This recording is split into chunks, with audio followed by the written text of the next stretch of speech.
अगला प्रश्न पर देखिए 3 नंबर प्रश्न। 3 नंबर में कहता है कि ए, बी एवं सी एक व्यवसाय में 3 साझेदार हैं। वे लाभ हानि को 2-2-1 अनुपात में विभाजित करते हैं। 31 मार्च 2015 को उनका आर्थिक चिट्ठा निम्न प्रकार था। ठीक है, फिर आगे है कि उसका बैलेंस शीट दिया हुआ है। लायबिलिटी साइड में क्रेडिटर है और कैपिटल है एबीसी का। फिर एसेट्स में है bank, current assets, fix assets. Clear है बात। फिर आगे है 31 दिसंबर 2015 को फर्म का समापन करने का निर्णय लिया है और सी को वसूली का प्रभार दिया गया है। उसे अस्थायी एवं चालू संपत्ति की वसूली से प्राप्त राशि पर 5% कमीशन मिलेगा और उसे वसूली के सभी व्यय वहन करने हैं। ठीक है, और अस्थायी संपत्ति से 80,000 वसूल हुआ, चालू संपत्ति से 20,000 वसूल हुआ, वसूली व्यय 2,000 रुपया है। ठीक है, तो देखिए इस प्रश्न में एक बात के बारे में आपको गौर से समझना पड़ेगा, नहीं तो इसमें आप कहीं भी सवाल में आप कंफ्यूज कर सकते हैं। जब कोई साझेदार को संपत्ति से वसूल करने के लिए कहा जाए और वसूली का व्यय का वहन वो करेगा जिसको हम नियुक्त किए हैं और उसको हम कमीशन दे रहे हैं। ठीक है, तो ऐसे कंडीशन में जिस साझेदार को वसूली का भार दिया गया है और उसको कमीशन दे रहे हैं, तो फर्म के लिए तो वास्तव में जितना कमीशन दे रहे हैं उतना ही खर्चा हो रहा है। उसने वास्तव में कितना खर्च किया वो उससे हमको थोड़ी ना मतलब है। मान के चलिए हम आपको बोले हैं कि मेरा एक काम आप कर दीजिए, कोई भी काम, मेरा एक काम आप कर दीजिए, हम आपको 10,000 रुपया देंगे, तो मेरा खर्चा तो 10,000 हुआ ना। आपने वास्तव में 5,000 खर्च किया काम पर, आपने वास्तव में 15,000 काम पर खर्च किया, उससे हमको क्या मतलब। मैंने आपको कहा कि हम आपको 10,000 देंगे तो मेरा खर्चा 10,000।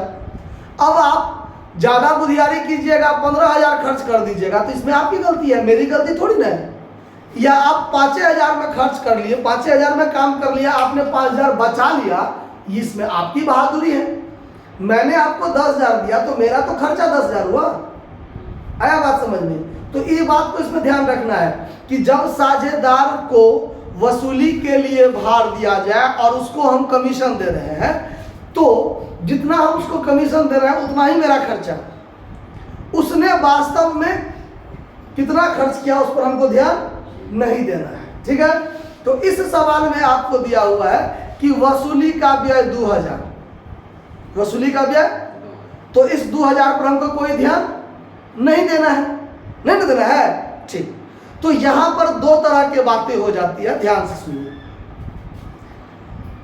अगर उसको कमीशन दे रहे हैं और स्पष्ट में लिख दे कि जिसको हम कमीशन दे रहे हैं उसका वास्तविक व्यय फला रुपया, उसका वास्तविक व्यय 2,000 रुपया, तो वैसे व्यय को चर्चा नहीं करेंगे।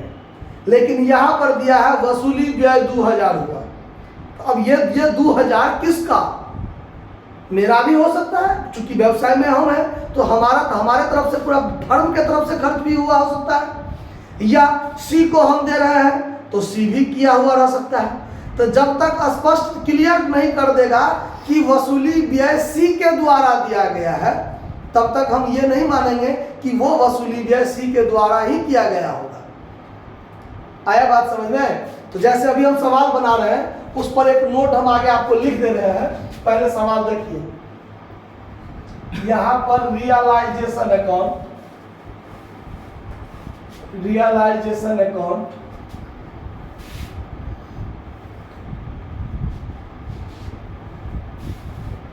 DRCL, यहां पर हम लिखते हैं टू सन्ड्री एसेट्स, जिसमें हमारा फिक्स्ड एसेट्स और करंट एसेट्स, शॉर्टकट में थोड़ा लिख दिए हैं। करंट एसेट्स है 30,000, करंट एसेट्स 30,000 और फिक्स्ड एसेट्स हमारा है 70,000, यानी कुल मिलाकर कितना हुआ 1 लाख। बाय सन्ड्री लायबिलिटीज, तो बाय सन्ड्री क्रेडिटर, एक को क्रेडिटर है ना, बाय सन्ड्री क्रेडिटर देखिए एक को है 30,000 रुपया, तो वो डायरेक्ट लिख दिए 30,000 रुपया, 30,000 रुपया। ठीक है, अब देखिए अब यहाँ पर है कि वसूली जो हुआ है वो 80,000 30,000, तो बाय बैंक अकाउंट, चूंकि बैलेंस शीट में क्या है बैंक है, तो हर जगह बैंक का चर्चा करेंगे, रुपया वसूल होगा तो बैंक में। तो फिक्स्ड एसेट्स और करेंट एसेट्स कितना कितना 80,000 20,000, देखिए 80,000 फिक्स एसेट्स से और 20,000 करेंट एसेट्स से, तो मतलब 1 लाख रुपया हुआ, 1 लाख रुपया वसूली हुआ ना। ठीक, अब यहाँ पर हम वसूली के व्यय के संबंध में उसी जो है सी वसूल किया 1 लाख, तो 1 लाख का 5%, 1 लाख का 5% कितना होगा 5,000, 1 लाख का 5% 5,000। तो यहाँ पर हम टू सीज कैपिटल अकाउंट लिखेंगे, क्योंकि वसूली व्यय सी को नगद नहीं देंगे, उसके पूंजी खाता में जोड़कर देंगे। तो to C's capital account cost में क्या लिख देंगे, commission, commission on realisation, realisation कितना रुपया देंगे 5,000। और ये जो वसूली के संबंध में लायबिलिटीज है, वो लायबिलिटी को तो पेमेंट करना पड़ेगा।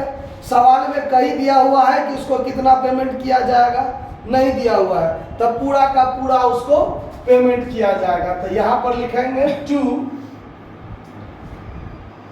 Bank account, to bank account liability paid, कितना रुपया 30 का 30,000, किसको टू क्रेडिटर को। समझ में आया बात, कहीं कोई दिक्कत। अब देखिए अब ये जो वास्तविक वसूली व्यय यानी वसूली व्यय 2,000 है, वसूली व्यय कितना है 2,000 है, तो ये 2,000 ऐसे अगर लिखा रहता, देखिए सी को कमीशन दिया जाता है 5% वसूली पर, और सी का वास्तविक वसूली व्यय कितना हुआ है 2,000 हुआ है।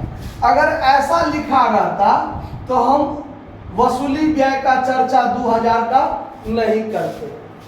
ठीक है, समझ में आया बात। और अगर ऐसा है सी को कमीशन दिया जाता है और ये बात नहीं लिखा हुआ है, इतना बात के बदला में लिखा हुआ है कि वसूली व्यय 2,000 हुआ।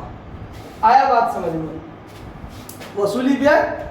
अच्छा, अब यहाँ सवाल में देखिए एक चीज और क्या कहा गया है कि सी को वसूली का प्रभार दिया गया है, उसे कमीशन 5% दिया जाता है और उसे वसूली के सभी व्यय वहन करते हैं। तो ये स्पष्ट कर दिया ना कि सी को वसूली का सभी वसूली व्यय जो होगा सी को करना है। तो अब ये जो 2,000 वसूली का व्यय है, तो इसका चर्चा हम इसमें क्या करेंगे, नहीं करेंगे। आया बात समझ में। अगर ये बात नहीं लिखा रहता, क्या लिखा रहता, गौर से सुनिए कि सी को कमीशन दिया जाता है, उसे वसूली व्यय का वहन करना है, ठीक है, और अलग से दिया रहेगा कि वसूली व्यय की राशि भी इतना रुपया दिया गया, वसूली व्यय भी कुछ दिया गया है। तो इसका मतलब सभी व्यय वसूली व्यय का वो वहन तो नहीं कर रहा है, कुछ अलग से नगद में भी दिया जा रहा है। तो उस वसूली व्यय को यहाँ पर हम लोग चर्चा करते हैं। आया बात समझ में। तो इस बात को थोड़ा नजर में दिमाग में रखना पड़ेगा कि उसको वसूली के लिए 5% कमीशन दिया जाता है, ठीक है, और अलग से वसूली व्यय भी हुआ है, तो दोनों चीज दिया जाएगा। अगर कह देगा कि वह सभी वसूली व्यय का वहन करेगा, तो फिर वसूली व्यय का चर्चा अलग से हम डेबिट में नहीं करेंगे। आया बात समझ में कि कोई दिक्कत।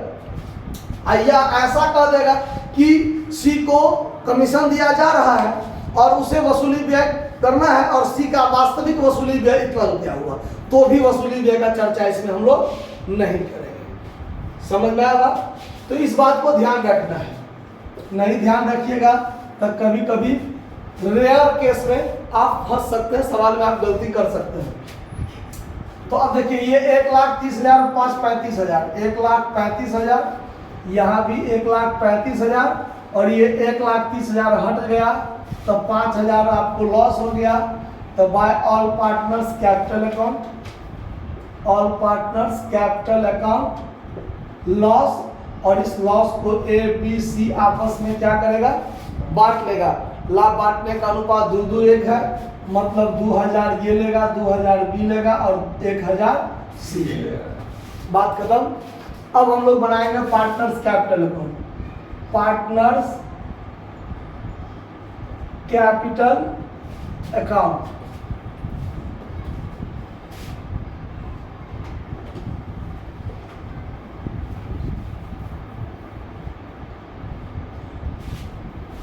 Debit credit, particular A B C, particular A B C. सबसे पहले क्या लिखते हैं, बाय बैलेंस बी डी। तो बाय बैलेंस बी डी कितना होगा, बाय बैलेंस बी डी कितना होगा, 40, 30, 20, 40,000, 30,000, 20,000। क्लियर। ये रियलाइजेशन अकाउंट का लॉस डेबिट में आ जाएगा, टू रियलाइजेशन अकाउंट लॉस 2,000, 2,000, 1,000। ठीक है।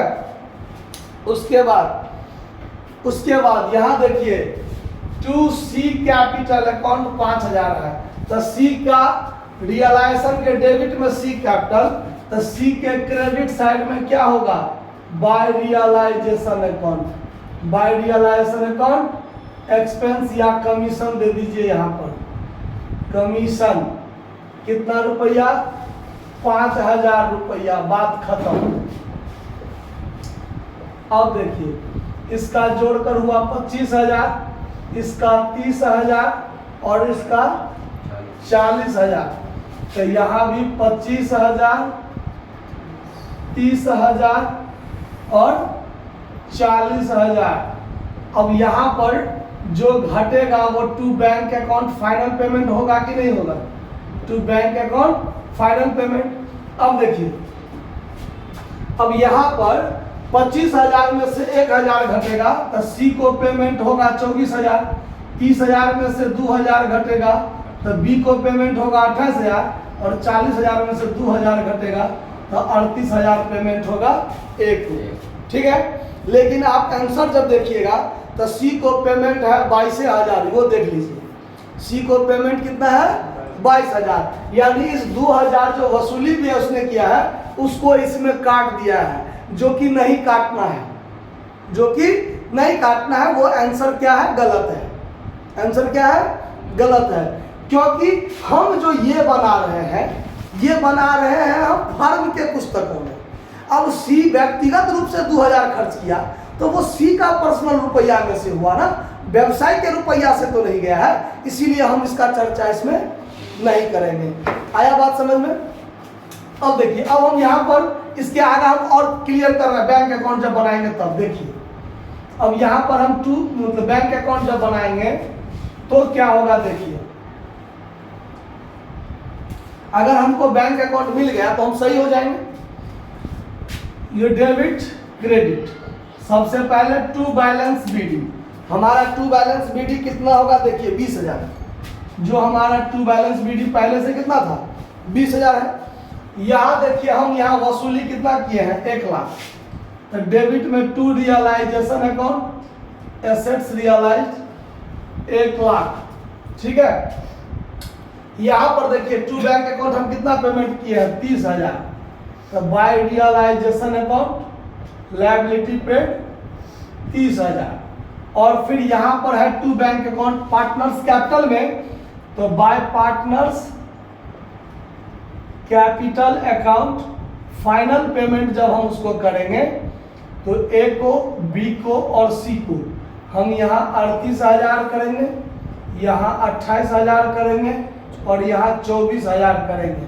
तो 8, 8, 16, 4, 20 हासिल 2, 2, 2, 4, 3, 7 और 2, 9। अब देखिए यहाँ भी 1,20,000 हो गया और यहाँ भी 1,20,000 हो गया। अगर हम यहाँ पर उसको 22,000 पेमेंट करेंगे तब तो 88,000 होगा। होगा कि नहीं होगा? तो फिर 2000 रुपया क्या हुआ? अरे सी ने पर्सनल रूप से खर्चा किया, सी को हम 5000 कमीशन दे रहे हैं और वो अपना निजी रुपया में से 2000 और खर्च किया, तो उसका चर्चा हम अपने फर्म के पुस्तक में क्यों करेंगे? समझ में आया बात? इसीलिए उस 2000 का चर्चा हम लोग कहीं नहीं करेंगे। आया बात समझ में? तो ये सवाल आपका बन करते यार, उसका आंसर गड़बड़ है, उसको आंसर ठीक कर लीजिए। धन्यवाद।